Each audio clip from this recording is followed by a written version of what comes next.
اعوذ باللہ من الشیطان الرجیم بسم اللہ الرحمن الرحیم الحمد للہ رب العالمین والصلاة والسلام علی سید الانبیاء والمرسلین وخاتم النبیین اللہم صلی علی سیدنا و مولانا محمد النبی الامی وآلہ واصحابہ واہل بیتہ واتباعہ وبارک وسلم وصلی علیہ۔ معزز ناظرین، السلام علیکم ورحمۃ اللہ وبرکاتہ۔ جاذب پبلیکیشنز میں خوش آمدید۔ میں محمد سعید جاذب آپ کی خدمت میں حاضر ہوں۔ تعلیم القرآن کا سلسلہ جاری ہے اور میں آپ کی خدمت میں سورہ آل عمران کی تفصیلات و تشریحات لے کر حاضر ہوں۔ گزشتہ نشست سورہ آل عمران کا باقاعدہ آغاز ہوا تھا اور پہلی 4 آیات کی میں نے تفصیلات پیش کرنے کی کوشش کی تھی۔ یہ پہلی قسط تھی۔ اس کے اندر میں نے اس کے پہلے الفاظ الف لام میم یعنی حروف مقطعات کے بارے میں کچھ تفصیلات پیش کی۔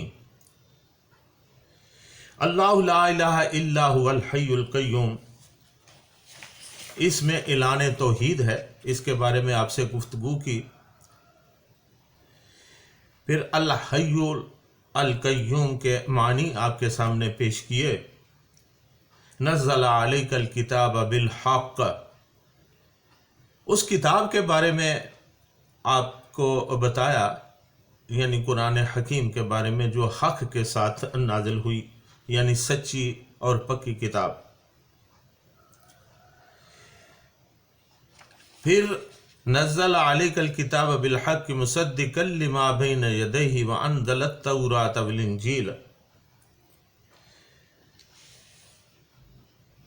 یعنی یہ تصدیق کرتی ہے یہ کتاب یعنی قرآن مجید ان کتابوں کی جو اس سے پہلے انبیاء پر نازل ہوئیں۔ ان میں سے تورات و انجیل سر فہرست ہیں جن کا ذکر قرآن مجید نے یہاں پر کر دیا ہے۔ تورات کے متعلق میں نے چند حقائق آپ کو گزشتہ نشست میں بتائے تھے اور آج کی نشست میں انشاءاللہ العزیز انجیل مقدس کے بارے میں کچھ عرض کروں گا۔ ناظرین، انجیل دراصل نام ہے ان الہامی کتاب، خطبات اور اقوال کا جو حضرت عیسیٰ علیہ السلام نے اپنی زندگی کے آخری 2.5-3 برس میں بحیثیت نبی ارشاد فرمائے۔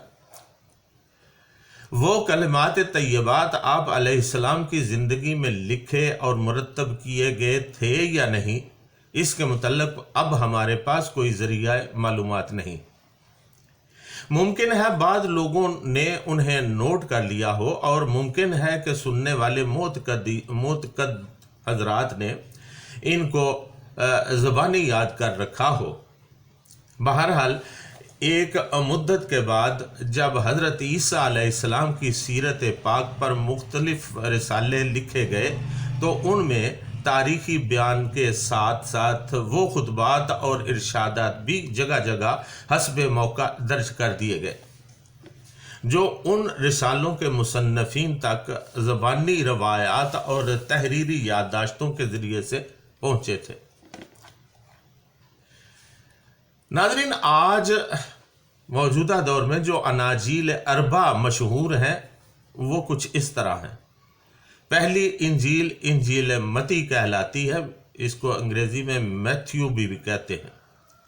یہ 30 سے 60 سال بعد کے عرصہ میں متی نے جو حضرت عیسیٰ علیہ السلام کے ساتھی تھے لکھی تھی، یعنی حضرت عیسیٰ علیہ السلام کے وفات کے 30 سے 60 سال کے عرصے کے بعد یہ لکھی گئی۔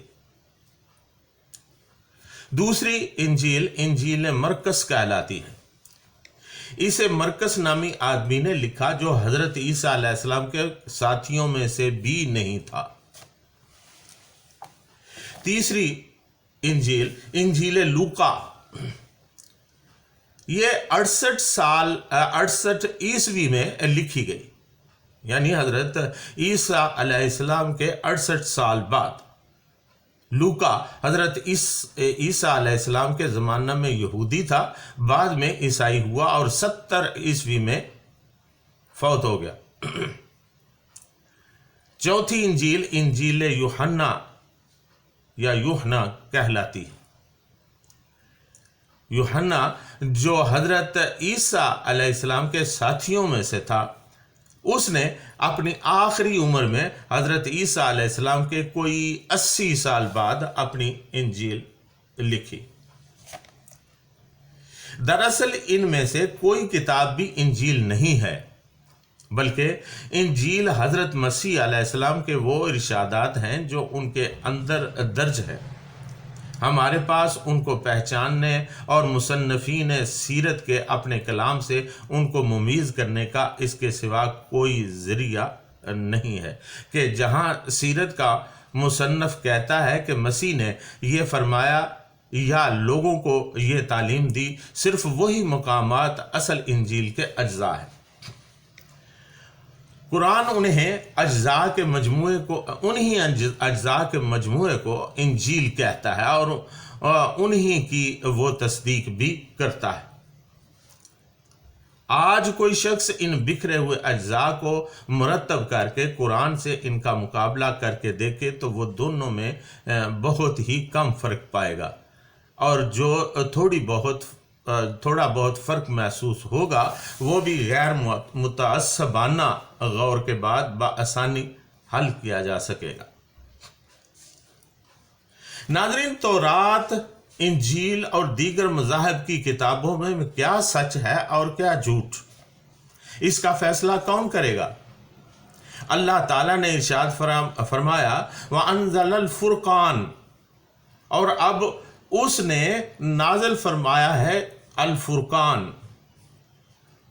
الفرقان کا مطلب حق اور باطل میں فرق جاننے کا معیار، یعنی criteria of right and wrong ہے۔ لغوی اعتبار سے الفرقان سے مراد یہ ہے کہ وہ کتاب جو غلط اور صحیح یعنی حق و باطل کو بالکل الگ الگ کر دے، یا پھر اس کا مطلب یہ بھی ہے کہ وہ پیمانہ جس سے ہر شے کی قیمت ماپی جا سکے، یعنی مستقل اقدار کا مجموعہ۔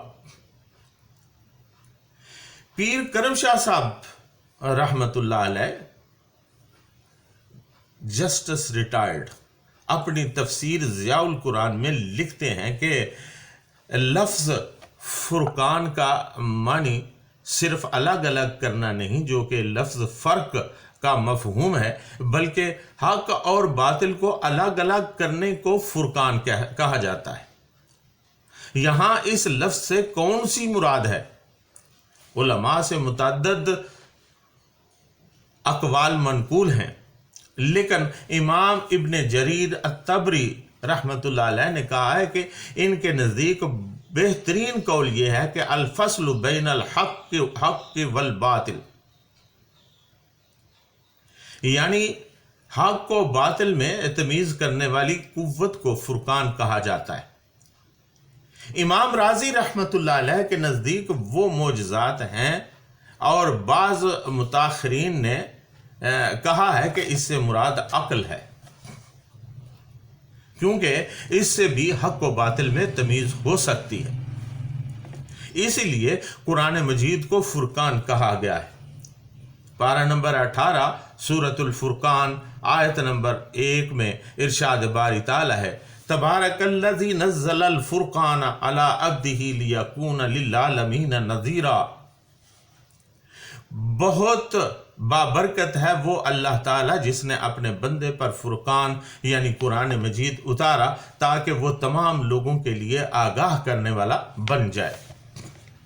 حضرت قتادہ بن نعمان اور ربی بن انس رضی اللہ عنہما فرماتے ہیں کہ فرقان سے یہاں مراد قرآن مجید ہے جو کہ ہدایت و گمراہی، حق و باطل، صحیح و خطا میں فرق کرنے والا ہے، اور اس میں واضح اور روشن آیات، دلائل قاہرہ براہین قاطعہ کا بیان موجود ہے۔ ناظرین، کتاب موسیٰ علیہ السلام یعنی تورات کو بھی فرقان کہا گیا ہے۔ پارہ نمبر 1 سورۃ البقرہ آیت نمبر 53 میں ارشاد باری تعالیٰ ہے وَإِذْ آتَيْنَا مُوسَى الْكِتَابَ وَالْفُرْقَانَ لَعَلَّكُمْ تَهْتَدُونَ، اور جب ہم نے موسیٰ علیہ السلام کو کتاب اور فرقان عطا کی تاکہ تم ہدایت حاصل کر سکو۔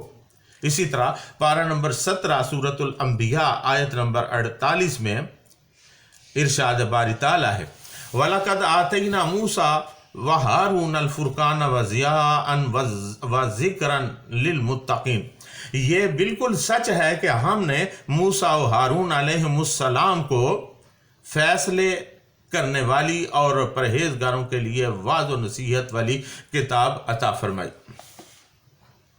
تو ناظرین، مندرجہ یہ جو میں نے پہلے گفتگو کی ہے، اس سے یہ بات سامنے آتی ہے کہ قبل از اسلام کتاب موسیٰ علیہ السلام یعنی تورات کو فرقان کا درجہ حاصل تھا، اور بعد از اسلام آقا دو عالم صلی اللہ علیہ وسلم پر نازل ہونے والی کتاب قرآن مجید کو یہ درجہ حاصل ہوا، اور اب قیامت تک یہی کتاب یعنی قرآن مجید الفرقان کہلائے گی۔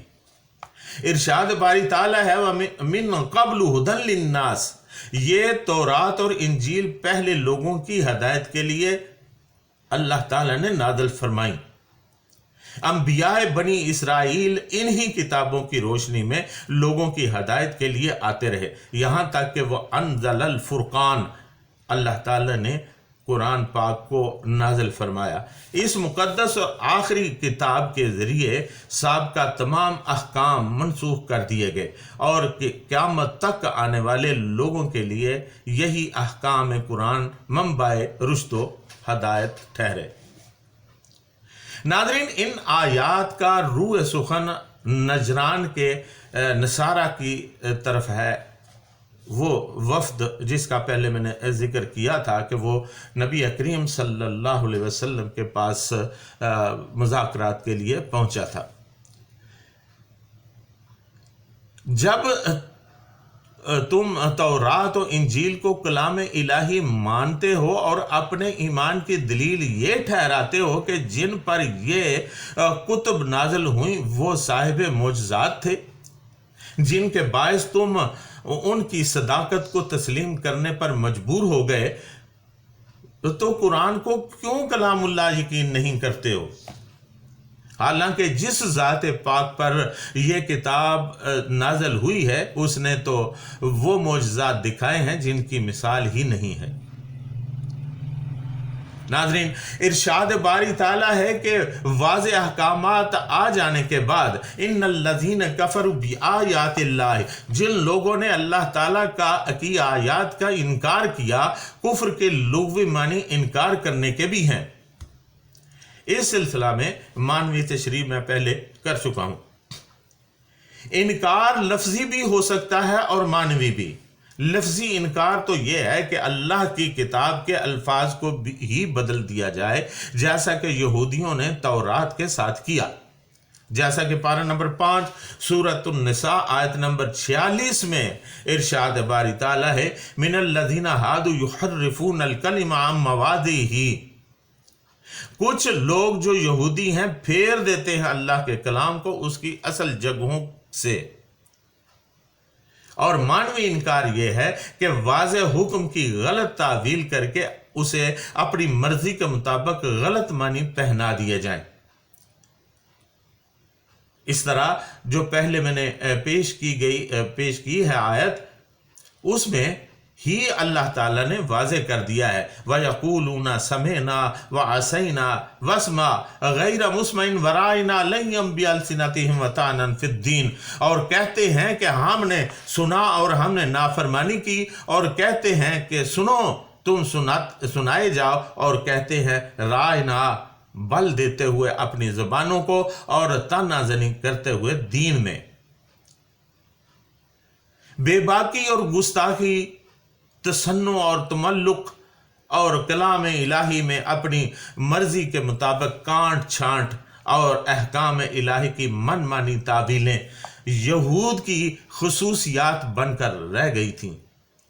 اس کے علاوہ بھی بہت سی مثالیں ملتی ہیں کہ کس طرح یہودیوں اور عیسائیوں نے اللہ تعالیٰ کے احکام کو اپنی مرضی کے معنی پہنائے، اپنے گرد و پیش نظر دوڑائے۔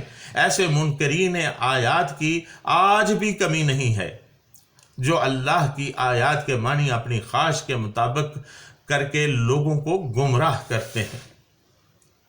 اگرچہ آج اللہ تعالیٰ کے اس آخری کلام کی تحریف لفظی تو ممکن نہیں، لیکن کتنے ہی پیٹ کے پجاری مانوی تحریفات کر کے اللہ تعالیٰ کے غضب کا نشانہ بن رہے ہیں۔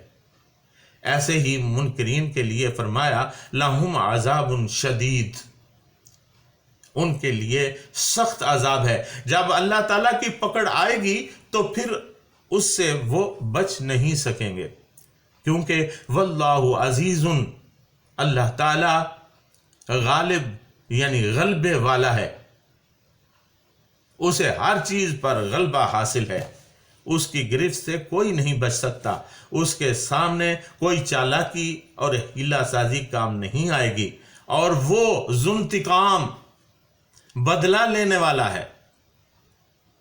وہ ظلم اور زیادتی کی رسی کو دراز ضرور کرتا ہے، مگر جب اپنے باغی سے انتقام لینے پر آتا ہے تو اس کے راستے میں کوئی چیز حائل نہیں ہوتی۔